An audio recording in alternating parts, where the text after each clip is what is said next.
this is the first time they're being shown. So that's kind of exciting. So everyone, I present to you Dr. Ruddle and his head scratchers case. I will step over to the side. Boy, I feel like I need to scratch my head a little bit. Listen, she just said it all. I don't have much to say, so this will probably take us all 3 or 4 minutes, because some things that shouldn't work do work. And so this is going to be this head scratcher. All right. So, you can have the wealth of knowledge around. You can have all the textbooks in the world. You can have your binders by your discipline, and you can finally get nothing out of all that. You got all your journals piled up, and then you go to your computer because it's on time, and you still can't find it. And you're always remembering Hess's work, so you know that guides your every move. So this case was sent in. It's pretty straightforward, isn't it? You have 2 separate, distinct, and unrelated problems. On the posterior abutment, it is a tooth that has some ill-placed pins.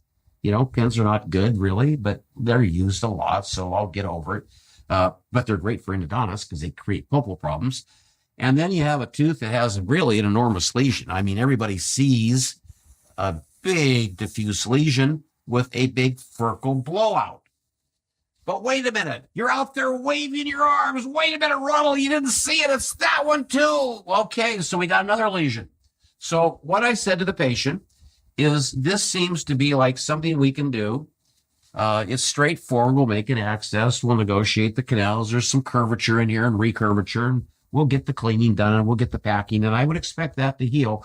But it won't completely heal unless we come back and revisit the bridge abutment, the most posterior abutment. And, I see we have recurrent caries. There's been an attempt to patch it.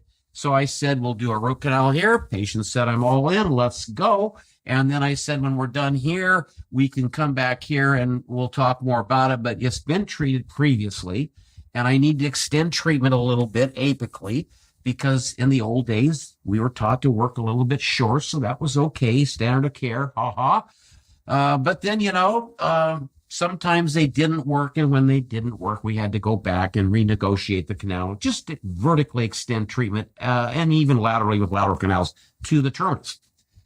Yeah, that sounds good. Let's do the molar, the second molar. So I do the second molar, and I spend, a little bit of time. I get some shapes going. I was quite happy.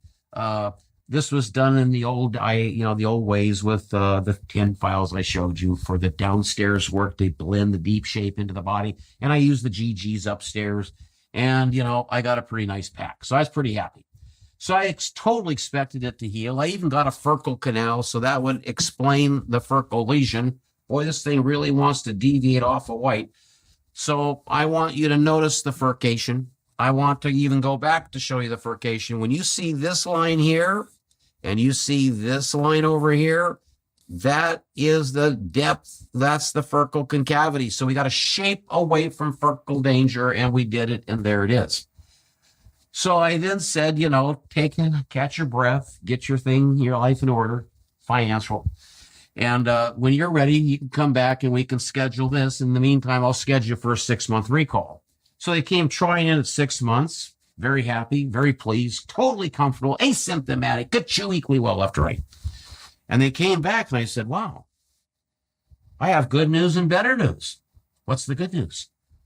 The second molar, complete, healing. We got all that bone deposition. It's a thing of beauty. The body does really well when you just give it a little push in the right direction. And I said, but my gosh, you used to have a lesion down here. I didn't see any retreatment. And all they did is made a repair. So they took out the caries, stuffed an amalgam under the margin, and they walked away. It's done. And they said, let's see how that goes. Well, let's see how that goes. So the head scratcher is, sometimes things that aren't supposed to work. And all the sea of in that distal root still stays there. But if it's incarcerated and entombed and locked up inside that root, you can see the body's pretty good at growing bone. So I don't know if that's a long-term result or if that's a short-term result, but at 6 months, both lesions are healing. All right. Well, that was great. And if you were left feeling a little confused, and that's the point of the segment. So, yeah, that's great. I like that case. I like that one maybe a little bit better than the last